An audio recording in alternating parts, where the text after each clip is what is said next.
Ujinga umefikisha taifa letu kubaya sana. Unavyoangalia viongozi wetu wanavyotetea uongo, ufisadi, upuuzi. Hasa maigizo tunayoona siku hizi na viongozi. Maigizo. Mtu eti anaenda kushtaki baraza la maaskofu kwa Baba Mtakatifu. Yaani mambo mengine yanachekesha. Kwanza Baba Mtakatifu, taratibu zetu za Kanisa Katoliki, hawezi kusikiza mtu yeyote. Kama mimi hapa askofu, siwezi kusikia muumini yeyote anayeleta mashtaka kwangu dhidi ya padre au dhidi ya paroko. Kuna taratibu za kufuata.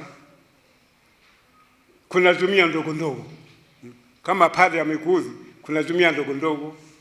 Kuna baraza la waumini, HAWAKA, halmashauri ya Katoliki. Kama huko basi kuna uongozi. Tunahitaji wa mapadre. UMAWATA. Nenda kwa UMAWATA. Uambie. Kuna dekania. Nenda huko kwa dekania. Wakusikilize. Kuna kamati mbalimbali za usuluhishi. Ziende hizo. Wanatoka parokiani moja kwa moja na mmoja askofu kwamba naomba uhamishe huyu baba paroko. Ameharibu parokia. Ameharibu parokia. Kwanza mimi siwezi kuchukua mwezi mmoja. Nitaanza kuchunguza, nitakuuliza maswali. Parokia ameharibuje? Na mimi taratibu zangu nitampigia simu paroko, njoo na kuhitaji hapa ofisini. Ati ninachomwitia. Karibu paroko. Hapa na muumini wako anakustaki hili na hili. Siwezi kumhukumu mtu kabla yule anayeshtakiwa kuwepo. Basi zungumza liko na niambia. Ndio paroko huyo. Nilikuwa basi nakuja kusalimia. Sina lolote uzungumza.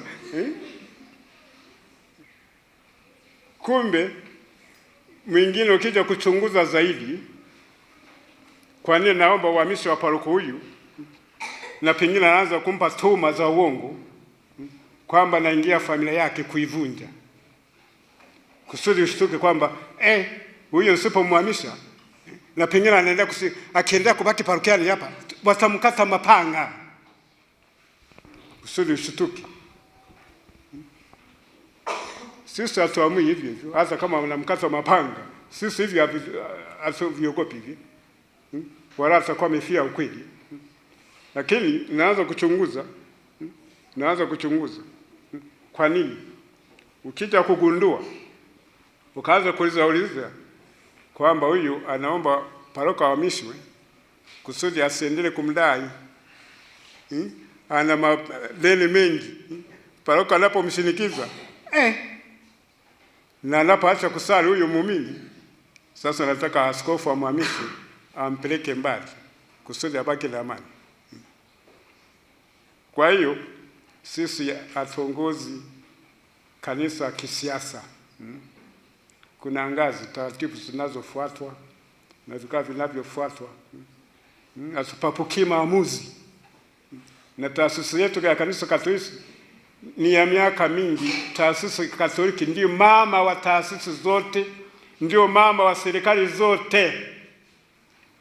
Imekuwapo hajaanguka tangu Yesu zaidi ya miaka 2000. Na hakuna taifa lolote litakaloweza kuangusha Kanisa Katoliki.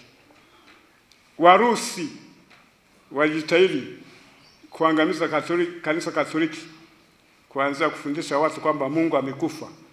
God is dead. Taifa lao ndio limesambaratika. Mungu wetu bado yupo na kanisa bado lipo. Enzi za Nero, mianzoni mwa kanisa, walichoma waumini kwa kuwamwagia grisi, mafuta ya toroli, wanakuwa kama mienge wanazunguka kwenye miji. Wamechoma makanisa, kanisa limeendelea, limepona. Wewe unapopambana na Kanisa Katoliki ambalo kazi yake ni unabii, kusema ukweli, unakuwa unajipambana mwenyewe. Hii imeanzia kupambana na Yesu. Yesu alikuja kuhubiri ukweli, kualika watu waache dhambi, lakini watu wakapenda kugangania dhambi, giza baada ya mwanga, wakaanza kumtafutia tuma mbalimbali wapate sababu za kumaliza kumuua. Wakazipata kwamba huyu anajifanya mwana wa Mungu, wakamhukumu kifo. Walipomhukumu kifo, basi wakafikiri wamedhibiti aliyokuwa anahubiri kwa kumua msalabani na kifo cha aibu. Yesu akamzika kaburini, ukweli wakauzika eti. Wakatafuta mwamba mkubwa wakaweka kwenye kaburi, mlango wa kaburi, na kuweka maaskari kulinda hilo kaburi. Basi ukweli ukafufuka. Yesu akafufuka kutoka wafu. Alipofufuka, uongo ukaendelea kwa njia ya pesa, rushwa, kuwaonga maaskari. Wakawapa pesa nyingi, wakiwauliza msemi wafuasi wa Yesu walikuja usiku wakafanya nini? Wakamwiba. Tulipokuwa tumelala. Wewe umelala, unajua kwamba panya amepita miguuni. Usajuaje kama umelala? Na wewe kweli hapa ni mlinzi? Na unalala wewe si mlinzi? Nasema njia ya Mungu fupi. Tunaloalika watu wote ni kufanya toba, sio kugangania uongo na upuuzi.